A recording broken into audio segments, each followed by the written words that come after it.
So welcome everyone to the APCO community webinar, Promoting Your Green Credentials. My name is Meredith Epp. I'm the Industry Partnership Manager here at APCO, and I'll be taking you through the webinar today. So today's session, we're looking at how to promote your green credentials, a really exciting topic, and we have some great speakers. So first, to start us off, we'll be hearing about sustainable communications in 2020 from Alice Johnson. Alice is a communications account director over at Horizon Communications and also serves as the communications manager at APCO. So she'll be giving us a really good run through of that. Then I'm going to take you through best practice in sustainability labeling, so some recent reports, and what some of those best practices can be if you're using labeling to help support your sustainability credentials. And then we have the lovely Graz van Egmond, who's the CEO from Banksia Foundation. She's going to tell us how the SDGs can help companies nail their sustainability agenda. There's some great examples of global best practice there. And then doing some Q&A. So I'll hand over now to Alice, and Alice will start to take us through a little bit of sustainability in 2020. Thank you, Meredith. Just checking you can hear me all right? Loud and clear, sounds good. So as Meredith said, my name's Alice Johnson. I am the communications manager for APCO, but I don't do that job on my own. I'm part of the team at Horizon Communication Group, and we are a full service agency that specialises in communications for quite complex and often quite regulated environments, and a number of those are for sustainability clients. We, as well as doing quite a bit in the packaging space, obviously, also work in things like food waste, e-waste. We do quite a lot of big environmental education programs for consumers, and a lot also in the behaviour change space as well. I just want to, before we dive in, to have a little bit of a chat about some of the contextual factors that are shaping the way that communicators and brands are working in 2020. I know from who we've got registered today that some of you are doing communications in your role, but many of you are packaging technologists, sustainability managers, so might not be doing it day to day. But nevertheless, these are really important things for you to be thinking about when you're talking to maybe your communications agency or an in-house resource who's doing this work for you. And I don't think there's any big surprises here for everyone. China waistband, top left. This has changed the way people think about their rubbish once it goes from the yellow and red lidded bin. It's put waste recycling on really the national agenda in a way it hasn't been before. And a big part of that came from the gentleman in our second picture, Mr. Craig Rucastle, and the fantastic team at War on Waste. The ISF did a report last year to sort of see how impactful that show really was, and they found 452 high impact waste reduction initiatives came off the back of that program. So pretty remarkable example of journalism. And last but certainly not least, we've got the pretty miraculous Greta in the bottom corner.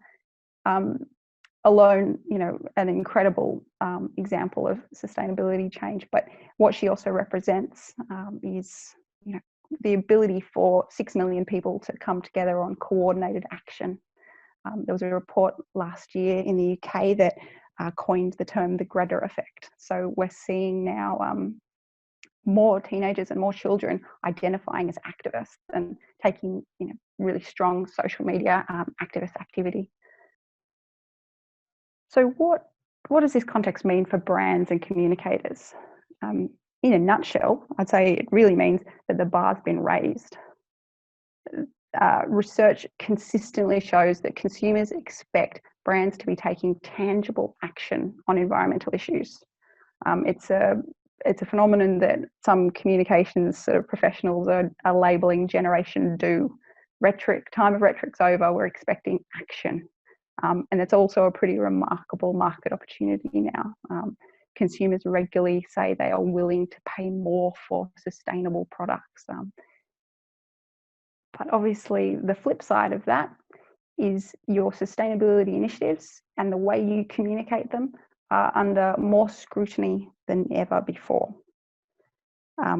greenwashing, which I don't know if anyone who's not familiar with that term, it's an idea that was coined in the 80s, and it basically means using environmental claims in a pretty vague, often not very factual way to promote your brand, and in worst cases to often cover up some negative environmental impact you might be having.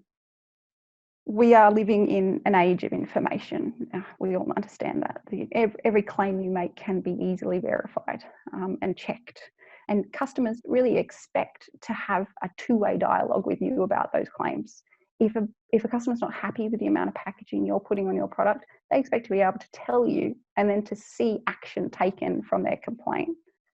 You know, this that stock image we all know, that the hand cupping the seedlings, it doesn't cut it anymore. Environmental claims need to be evidence-based and they need to be data-driven.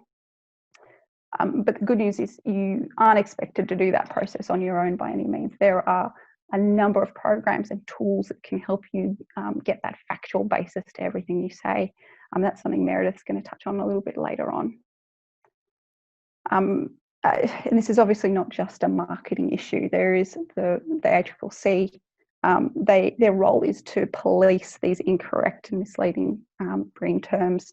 There are serious business ramifications and legal ramifications if you make an incorrect sustainability claim about your business. So for brands and communicators, we are now trying to strike a pretty tricky balance. We want to have this factual basis. We want to have evidence and science, but we also need to create a message that your audiences can connect with and can understand. Often when we talk to people for the first time about comms, they ask us things about like, can we do a media release? Can we pop up some social media posts? And you know, they think quite tactically, which is fantastic. But if you take that step back, the most important step you've got to do is get that narrative around your sustainability right, because that's what flows through all of your communications. It's the first thing we do with any business that we work with at Horizon. So, and it's also a really iterative process. You don't want to do your messaging once and then leave it. You need to be coming back and testing it constantly to make sure it still works for the market, to make it work for your brand and for your audience. So in terms of the big takeaways about messaging that I'd encourage you all to think about, the first one really is understand your audience. There was a study in the UK done about what the term sustainability means in different geographies. So in Asia Pacific, sustainability tends to be associated with natural environments. In North America, the go-to is recycling, whereas over in sort of Africa, it's more commonly associated with fair trade. So at this really macro level, sustainability connotes really different ideas and values. So you need to understand what that sustainability means to your audience. You know, what are the issues that keep them up at night? What are they worrying about? What would influence their behaviour? The more nuance and the more detail you can understand about them, the more effective and tailored and personalised your messaging can be. And the next step really is about translating that science-based, that evidence-based language into something they can understand. You know, there's a reason that energy companies tend to talk about energy savings in terms of dollars. It's because it's something that people have in their back pocket. They understand it, they talk about it every day. So if you're communicating something about the supply chain, for instance, one tool you could use is to tell the human stories at every step along that journey, rather than talking about abstract terms of logistics and suppliers. And of course, connecting your work to that bigger picture is fundamental. Research shows that consumers are much more likely to take action on environmental issues if they understand how that behaviour connects to the bigger picture. So if you're talking about waste and recycling, understanding why that one individual piece of packaging being recycled could be turned into new products, new packaging, into road surfaces. So for all of you, I'd encourage you to consider the frameworks or programs that you can use to highlight your brand and the good work that you're doing. If you're in packaging, the national packaging targets are a perfect vehicle for that. One fantastic example was the Iconic yesterday. I don't know if anyone saw, they have announced that they're moving to 100% recycled content satchels for all their deliveries, which is a huge achievement. So a big congratulations to Alessia and the team over there. And lastly, the last thing you want to do if you've gone to the hard work of getting these great green credentials and crafting your messaging is for that to sit in some dusty CSR team, filing cabinet and never get used. It needs to be something that all of your team are using and embracing and be part of your core message. But that doesn't mean you need to compromise on the way you talk about your brand. There are some really creative and really fun examples of brands out there at the moment who are talking about sustainability very much on their own terms. Everyone knows the team over at KitKat and their really iconic "Take a Break" slogan. Unpack that now says "Give the planet a break," and that's obviously supported by the ARL, and the Nestle guys are real leaders with that program. A nice local example in the bottom left. I don't know if anyone knows the Four Pines Brewery guys in Manly in the Northern Beaches in Sydney. They have a really fun, irreverent style, and they use that same sort of really approachable, engaging language and style to talk about their sustainability claims, and which are nothing to be sniffed at. Those guys are B Corp certified. They're doing amazing work. But lots of good examples out there, and I'm happy to share some more ideas after the talk as well. So if you've gone to this hard work of getting that story right, and you've tested it, the next thing is about getting it to the audiences that really matter. So people access information in different ways. People are at different stages on their sustainability journey. You need to have a range of assets and resources that capture those audiences, whether they maybe only understand the big picture information, and maybe you could communicate that through something like an infographic, or people who've got a little bit more sophistication in the knowledge and they want that little bit more detail. So that could be something like a report or a video. And then it's about asking who are the key influencers and stakeholders that you need to reach to build that trust. Please don't overlook your internal audiences for that process.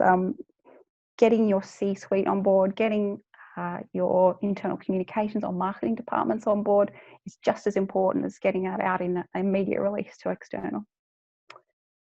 And lastly, from me, I really encourage everyone to think about the power and the opportunity of collaboration. We at APCO have an amazing relationship with the guys at Planet Arc, who do all of the sort of consumer-facing communications that is an area we don't really work in. So have a look around at all the organisations who share your values and are doing good work, and think about how a bit of collaboration could help amplify your message and the good work you're doing. And that is everything from me. I'm going to hand over to Meredith now. Yeah, fantastic. Thank you, Alice. That was really, really great. So I'm going to talk a little bit now about labeling to support sustainability. So considering we have a number of APCO members on today's session, I just wanted to touch specifically using examples around the Australasian recycling label and how labeling can help support sustainability claims, a really high-level overview, and some of those general best practices and things to watch out for, so that when you are using labeling to support your green credentials, that you avoid greenwashing. Really, that's the last thing that anybody wants to be doing. So to start off, we've all kind of been there. You've been in the supermarket and you've been trying to decide which product to buy, and you're looking at a bunch of different choices, and assuming that your key purchase motivator is sustainability, you might feel a little bit stumped. So looking at this is just a snapshot of some of the different recycling labels that are out there that was kindly put together by Planet Art. But there's a lot of information out there when it comes to labels and communicating sustainability and eco claims. So while you might be trying to communicate one thing, the great work that you're doing, there's actually potential that you could be causing more confusion rather than doing any good. So a few best practices to be mindful of when using a label. So this is a very timely report that's come out just before this webinar, which was put together. Some of you would have seen this was released last week. So it was released by the United Nations Environmental Programme, Consumers International, and One Planet. And this report really focused on global mapping and assessment of standards, labels, and claims on plastic packaging. So Alice mentioned the Sustainable Development Goals, and APCO really focuses on, and this report also focuses on Sustainable Development Goal, which is number 12, which is responsible production and consumption. And that's one that APCO really helps to focus on as well. And in this report, they specifically target number 12.8 of the goals, which is good information to consumers for helping to transition to more sustainable lifestyles and consumer consumption production patterns. So if you're thinking about how do you communicate your green credentials, linking it back to the Sustainable Development Goals and these different frameworks are really helpful. If you do choose to use a labeling program, there's these 5 fundamental principles that were identified through the report and through some work of the UN guidelines in terms of what are best practices for using labels. So I'll quickly run through these 5, and I'm going to use the example of the Australasian Recycling Label Program, or the ARL, just to put it into context for members and who happen to be using the program already. So the first one is reliability. So reliability, making sure that the label is based off of evidence, data, and has the latest information. So where does the information come from? And how is that collected? And how often is it updated? So for example, the ARL is based off of results that are from your PrEP reports. And the information from a PrEP report comes off of data from councils and from MRFs. So making sure that we know that there's evidence to back up those different claims, and that's what allows you to use the ARL, that label on pack.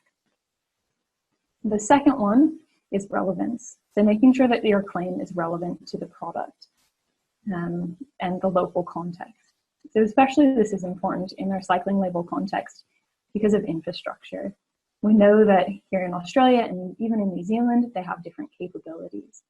So when we relate that back to the ARL and PrEP, when you're actually running your PrEP report, you can check, will this product be sold in Australia? Will it be sold in New Zealand? Or will it be sold in both? And then that allows you to use the evidence that's correct for that region, so making sure that it's relevant to the local context. So principle number 3 is around transparency. So Alice touched on this a bit before. So much of how we communicate sustainability in this almost oversaturated market is a lot about trust and a lot about being really transparent. So building trust and transparency is essential to any good green credential program. So relating that back to the ARL program, you could look at the different advisory groups that we have. So the Technical Advisory Committee and the Marketing Advisory Committee help to provide guidance and interpretation of the different evidence that's being used to make those label claims. Additionally, you can think about when you're using the ARL, it's required to also put the URL, so the arl.org.au next to it. So that way, if customers have more questions about the ARL or want to do a bit of deeper digging, they can go back to the URL and the website and get a bit more information. Then accessibility. So accessibility is making sure that there's clear guidance and that that's in an area of the label where a customer would actually look. So thinking about this is maybe don't use the micro ARL when you have a lot of space. We're making sure that you're actually putting in the right place. So we always recommend that the ARL goes next to the barcode or in a logical place where a consumer might be looking for more information on how to dispose of the packaging. And finally, clarity. So avoid vague or ambiguous claims and provide simple guidance. So again, relating this back to the ARL is the user guide. The user guide provides a number of very explicit uses and different terminology that can be used for conditionally recyclable and for the different components. So maintaining that clarity and also that consistency is incredibly important do you have a solid labeling program and to help support your credentials moving forward? Those are the 5 fundamental principles, and I really encourage everyone to have a look at that report if you can. This is just another figure that came out of that report, and it's showing the 3 kind of levels of assurance if you are choosing to use a label. So this first one is self-declared or self-assessed. So down here in the lower corner, that's probably the more cost-efficient option. But again, then you need to be really, really careful if you are self-assessing your claims, that you can be really transparent about the evidence that you're using to substantiate those claims. Then here in the middle is a peer-reviewed or second-party verified. So perhaps you've partnered with another organization, NGO, or university, or again, up here for third-party verified. So with third-party verified, there's a higher level of assurance that's provided by accredited organizations that will go back and meet those different principles we covered earlier, but there is a potential higher cost or more effort associated with that. So some of those best practices and things to think about when you're looking to make different claims. We'll give a cheeky shout out to the ARL here as well, because in that report that was released by the UN last week, they went and assessed different global labels on recycling, on recycled content, and some compostable, biodegradable claims. And the ARL scored a nice green happy face in terms of how it performs against those different principles. And so if you are using the ARL and you're looking to communicate your sustainability credentials, and you can really actually speak to how the ARL relates back into that UN report, but also how by using the ARL, it relates back into the Sustainable Development Goals. So we see here the label helps to support that responsible consumption and production goal of number 12.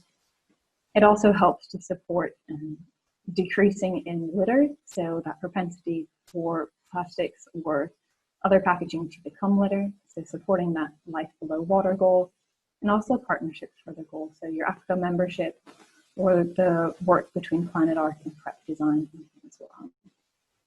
So with that, I'll go ahead and leave it there and hand over to Graz, who can give us a little bit more of the deep dive and share the secret sauce of how the SDGs are helping businesses nail their sustainability agenda. Welcome everybody, and look, I'd like to congratulate Brooke and the wonderful team at APCO. You guys do an amazing job, and you know all the information you put out and the guidance and everything is really inspirational. So I really think that what you do is such a key part of how we are working towards 2030. So I just want to do a shout out to you guys. And for anyone that hasn't heard of the Banksia Foundation, we have been going for 32 years running the Banksia Sustainability Awards. We're as far as we've done all the research, we're the longest running sustainability awards in the world. And I've been there for 22 years. It's a long time, but I must be having a ball because I'm still there. And I must admit, every year we come around with the Banksy Awards and I see what people are doing. It's truly, truly inspirational. So just to give you an idea, a few years ago, Banksia looked at this wonderful thing called the UN Sustainable Development Goals, and we thought it was a fantastic platform.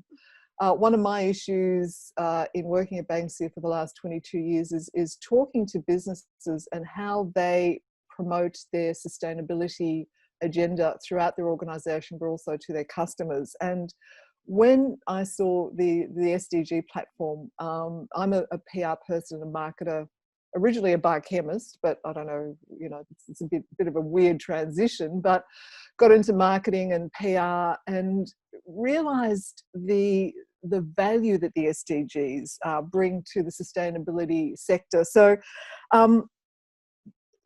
from a corporate point of view, the SDGs are seen by many corporations and businesses as being really critical to seeing their customers, communities and business prosper. And that's really key, and become more inclusive.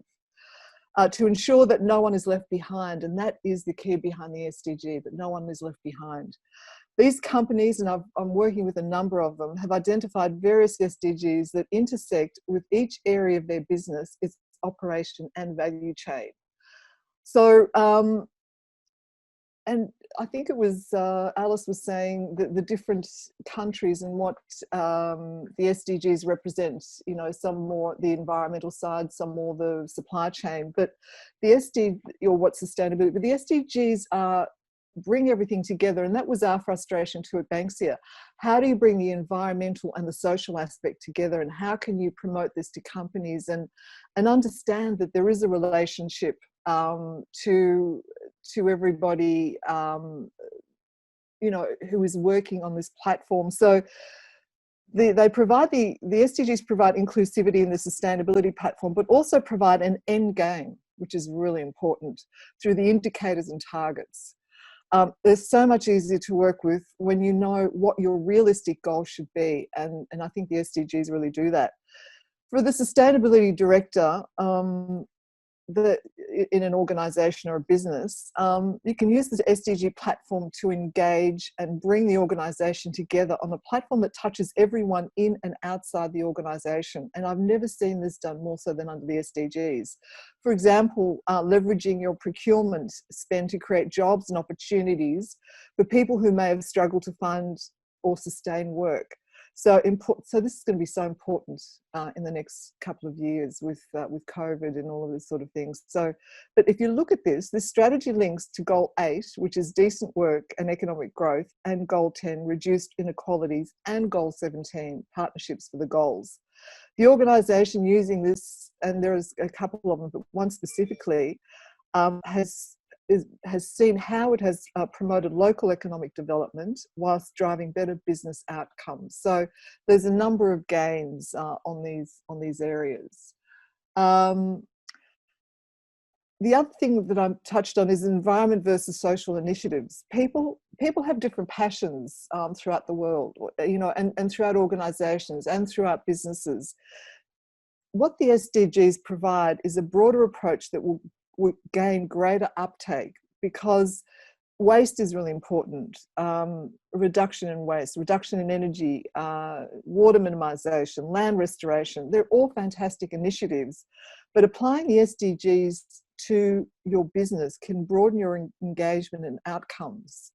I'll give you some specific examples in a few minutes, but it really does bring together various people throughout the organisation and touch points of what people are doing. I've sat with a number of corporations and we've mapped across the SDGs their existing sustainability agenda, and I've said to the people, don't just bring your sustainability or procurement, bring everybody along, bring your marketing, your PR, your HR, bring everyone along to the meeting. And I must admit, it's taken a while to get these meetings together, to get everyone together, but the inspiration in the room when people start talking and say, look, this is what we're doing in waste, and all of a sudden someone turns around and doing, oh, we could be doing this, or this is linked to so and so. All of a sudden people have a say. People then start taking an ownership. People start understanding each other's position in the sustainability agenda by just mapping across the SDGs. And it is really exciting to see a lot of these corporations going through this process.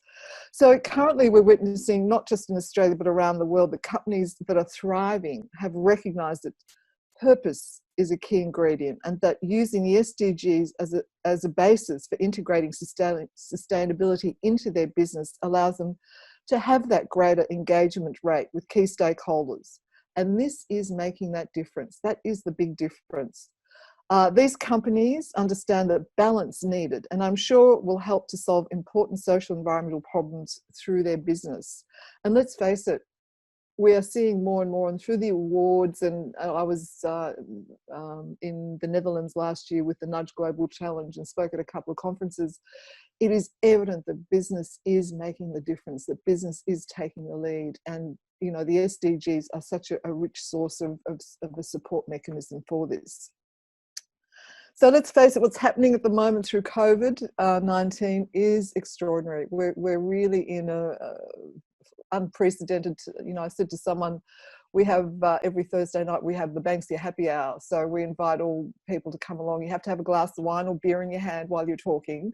But what we do, we talk about our situation. And I must admit, I have never felt people become so close to each other and reliant on each other. And, you know, although we're distancing and practicing isolation, there is a real camaraderie that is developing, especially around the sustainability platform that I'm finding, that people are sort of, we're living through something. I mean, to me, it's like a dream. I'm thinking this is not really happening, but the inspiration that is coming out of what's some of the ways that people being innovative in how they're changing the way they work is truly inspirational.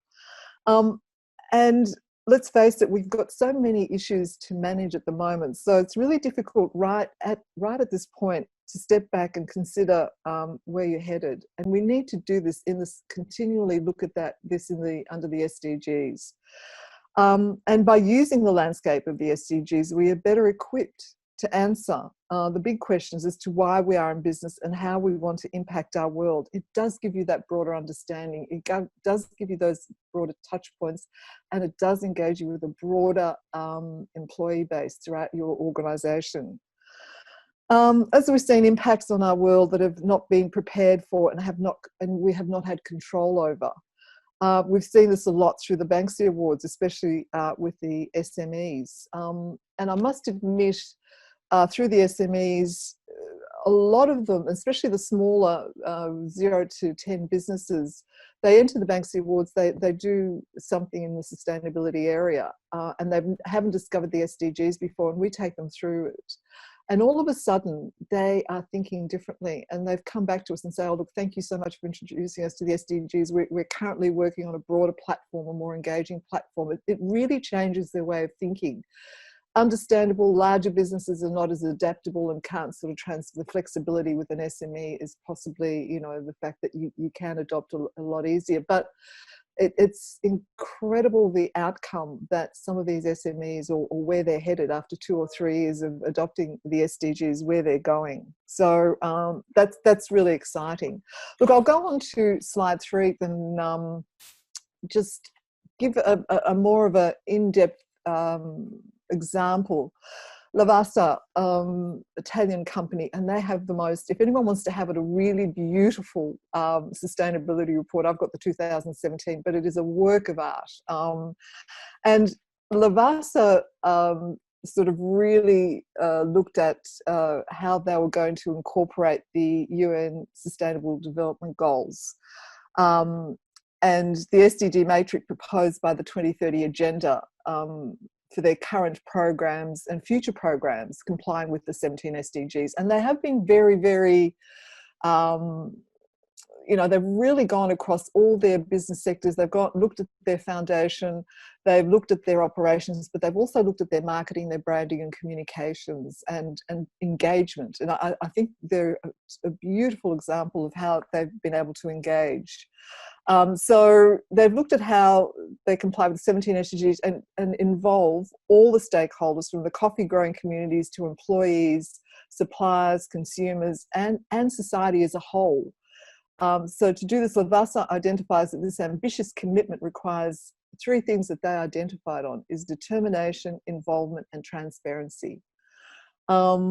I love the fact in the marketing they've started from a goal in every cup in the 2017 report to a whole movement in which states, what are you doing toward goal 0? And that they've used as a part of their marketing communication mix. And this is just, I've showed you, this is what they've mapped across under, they've used globalization, growth and sustainability. So that's their touch points: sustainability, coffee roots and Lavasa Foundation.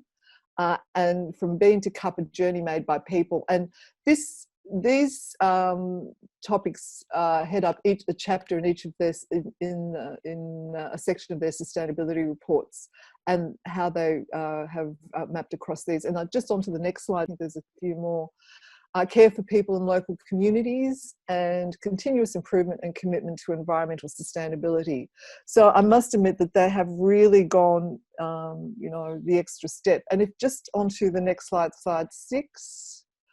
And this is what I was talking about. They've gone from an internal mapping and reporting on the SDGs to their sustainability commitment to educate and bring their customers and the community around them on board on the SDGs.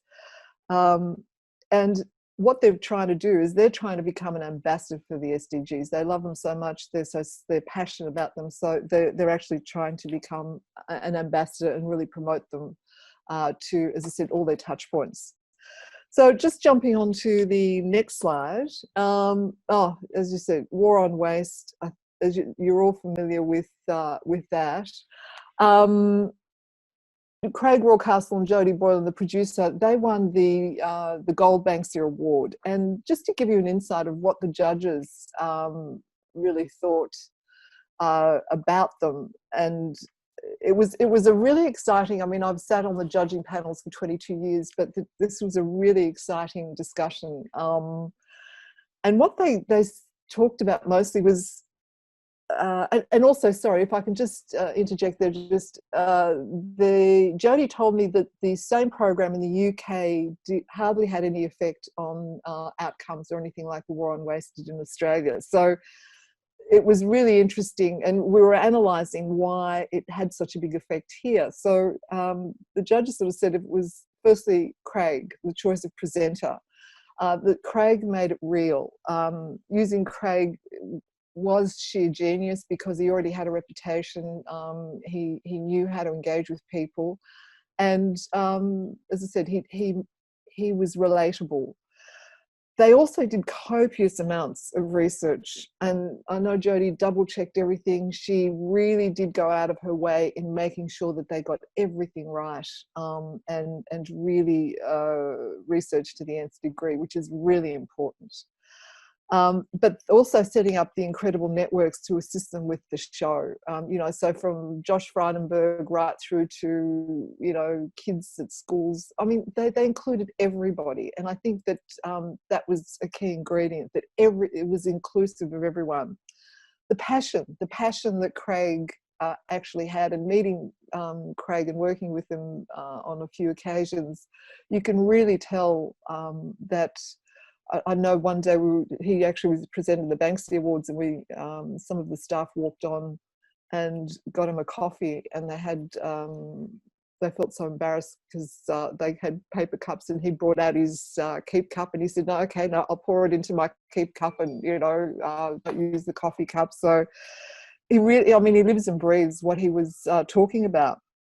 The other thing that Jodie Boylan did very well is she really understood the Australian psyche and what makes us react. And I think that was really important in the way they presented the show.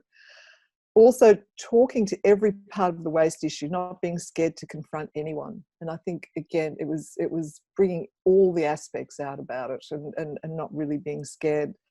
The other one was following up with the great social media and reach out programs from the topics raised on the show. And I think Alice did mention that, Alice said it was 452 initiatives that came about by the war on waste.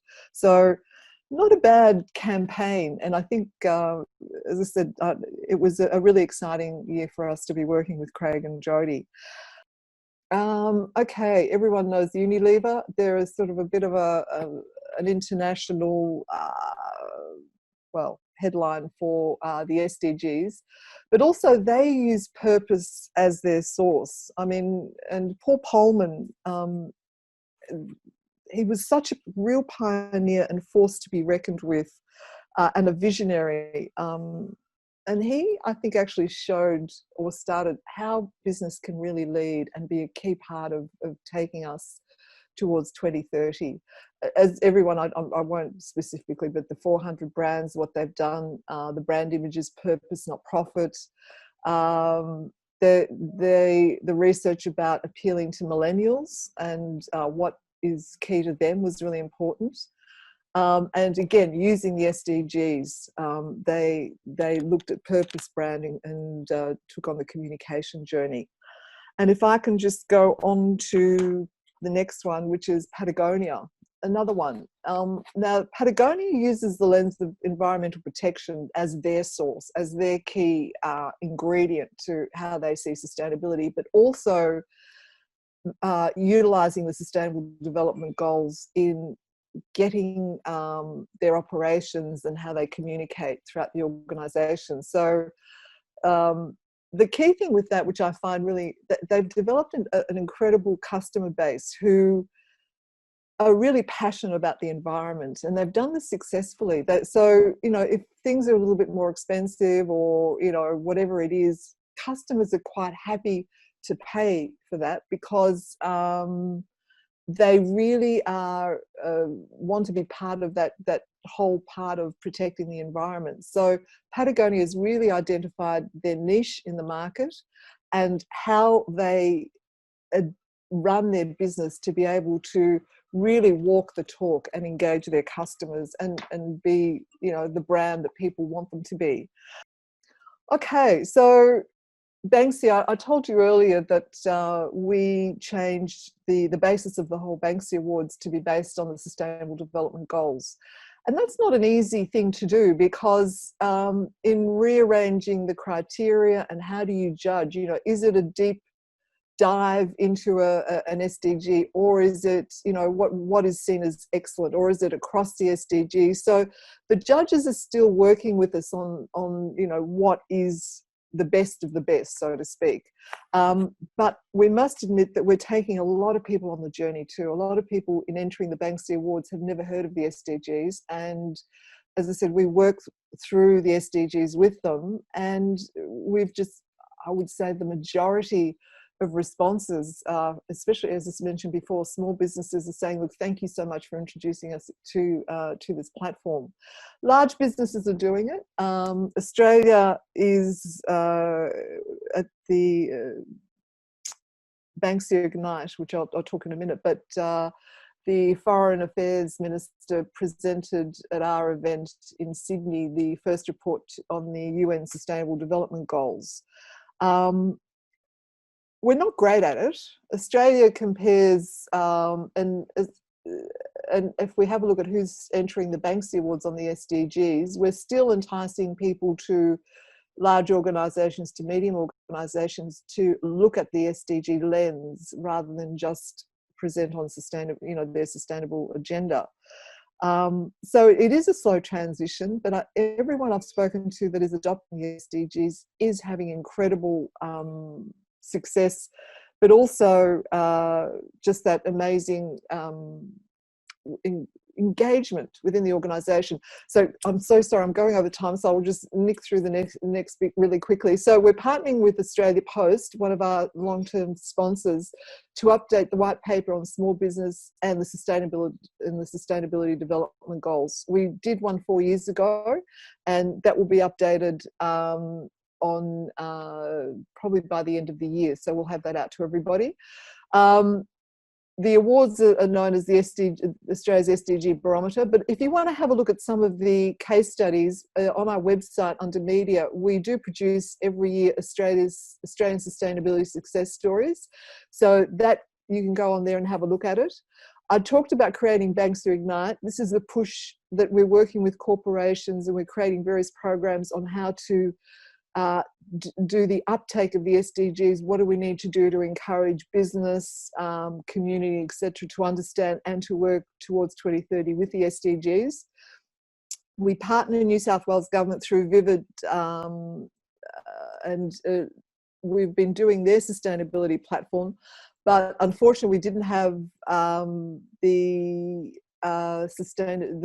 Vivid event this year, but we're also creating a platform to engage with a broader audience. One of the things that we need to do, and if we're linked in the sustainability arena, is we keep on preaching to each other. We need to reach out a lot more. We need to make people aware of what we're doing in sustainability. And this is where I think the sustainability development goals are really good. They're so sexy, they're so marketable, they're so easy to work with, and I think this is a great part of it.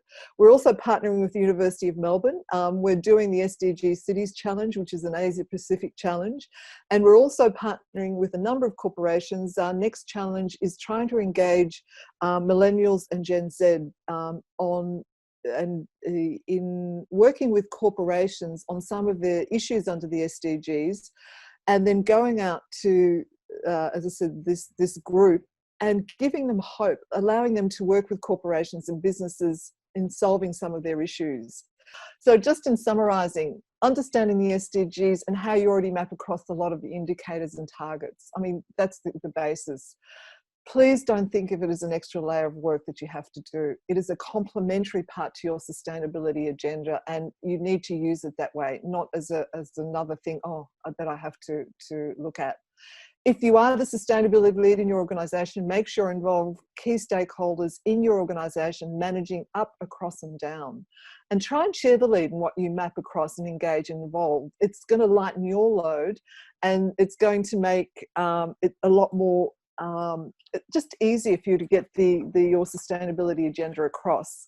The other thing is set realistic and achievable targets that make sense to the majority. And the SDGs can be daunting, so you don't have to map across every single one of them, but you have to understand how they are aligned together and how they link together, because different parts of your organisation might have different ways of approaching things. Make sure that you'll communicate coming together of financial, social and environmental aspects of your business under the SDGs. That's really key. And many organisations are already deep diving in one or more of the goals. Have a look at what you do already that connects with the other goals and targets in the SDGs, because then again, it allows you to bring in more people who are working maybe on community projects, on social projects, if you're working on reduction in waste or reduction in energy. But it brings all that together, because you'll be surprised how many sort of tentacles there are between each one of them and how you can all work together. So in a nutshell, Meredith, that's it from me. I hope that's okay. I think I've covered. Oh, and don't forget, if you're doing some amazing stuff in sustainability, don't forget to enter the Banksy Awards. We're closing at the end of November, but we really want to show Australia's best of the best. And if you're doing something great, put your hand up and get the accolades for it. Thanks, Meredith. Fantastic. Thank you, Graz. And absolutely encourage. I know we've had a number of APCO members that have been Banksia finalists and winners before. So encourage everyone to put your hand up and to apply for those awards this year. So thank you both, Alice and Graz. We've had a few questions coming on the line so far. So I'll start off with this one from Bridget. So Bridget asks, are there a collated list of products and packaging certifications that are related to sustainability and recognized in Australia and New Zealand? So the team isn't sure if there is a list. We know that there's a quick start guide that APCO has on labeling and recovery. Bridget, that might be a good place to start.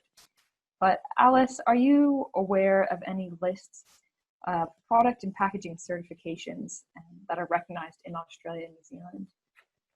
That's a great question. I'm not, to be honest, but it's probably a really good research process for APCO and the guys to go through for the future.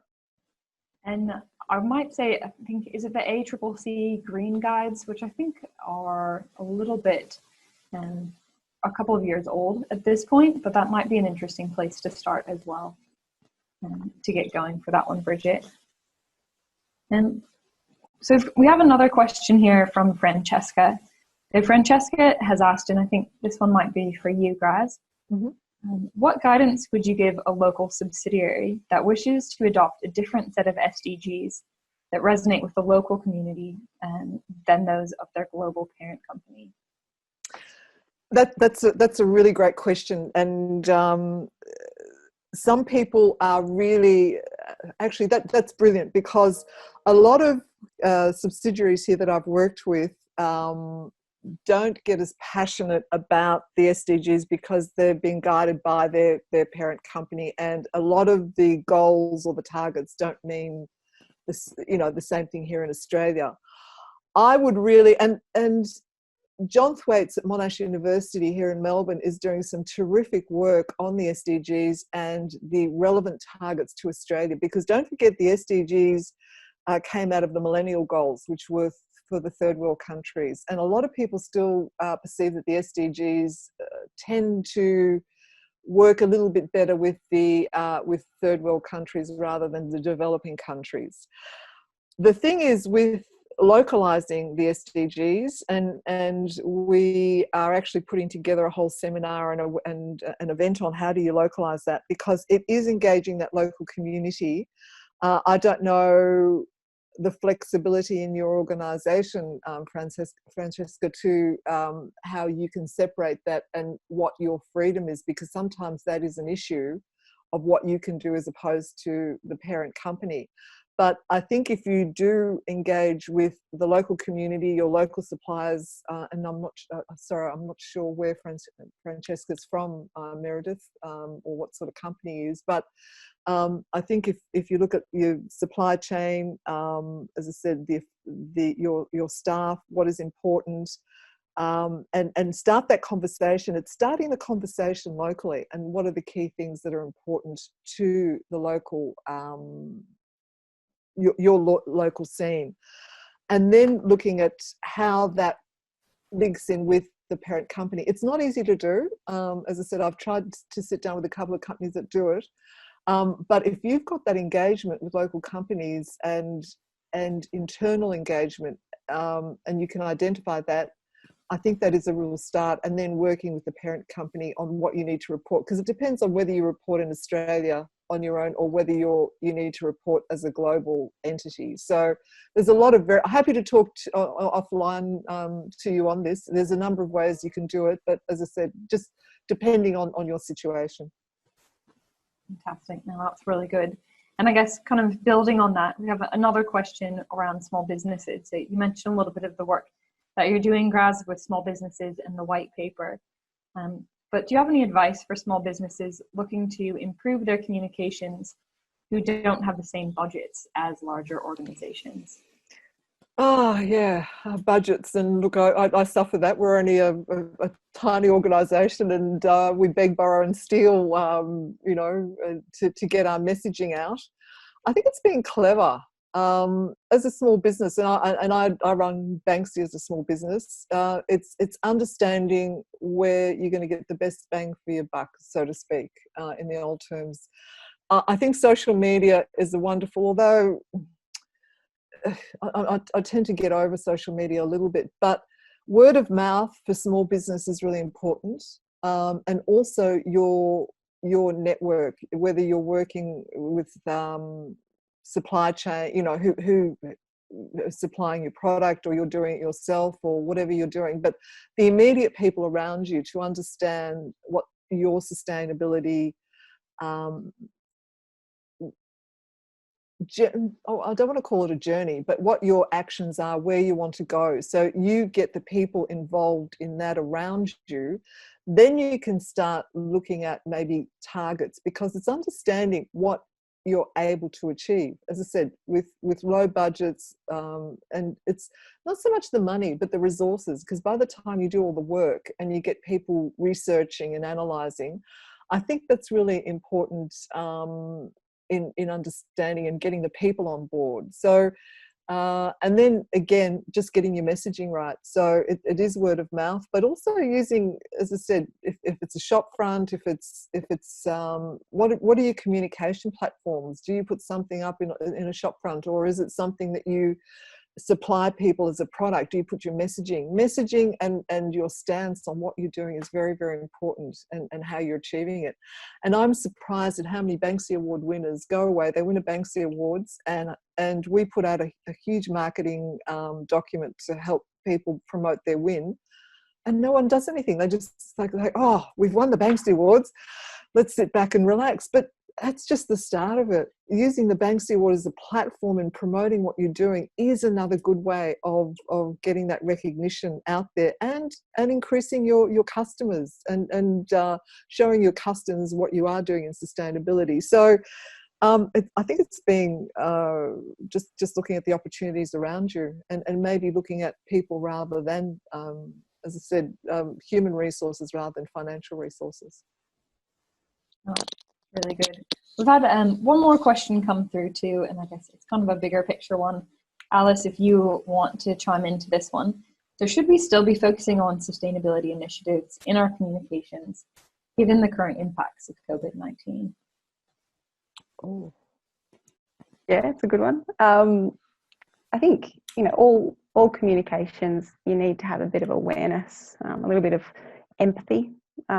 So thinking about the things your audience are worrying about, you know, if we're talking about job cuts and their, you know, loss of revenue, they're probably issues that are taking a bit more of a priority right now. So it certainly need to have a bit of an awareness and empathy for those things.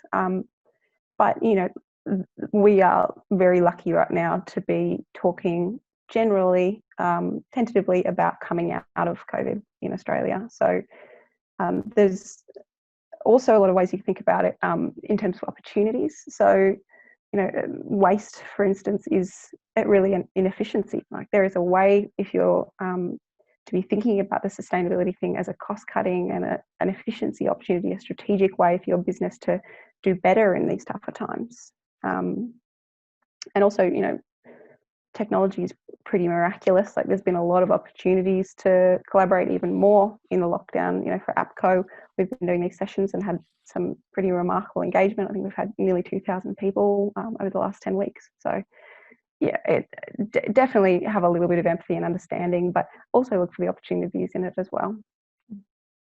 Absolutely. Graz, anything you wanted to add on that? I know there's been some talk globally around coming out of this and being stronger and making sure that we rebuild with sort of a sustainable future as we go forward. Any final comments from you? I think also where the SDGs are really good in this, because SDG number 1, no poverty. Before COVID, we wouldn't have been considering this in an affluent country like Australia. But now a lot of corporations are looking at as how they can help their employees keep jobs or maintain some sort of wage, education, all these things that previously were just a given now have become an issue. And okay, maybe it's not climate change, it's not you know, consumption and things like that, but it is other areas of the SDGs, and maybe there's a slight shift at this stage to concentrate on something else, but I don't, and this is the beauty, because you don't lose sight of sustainability.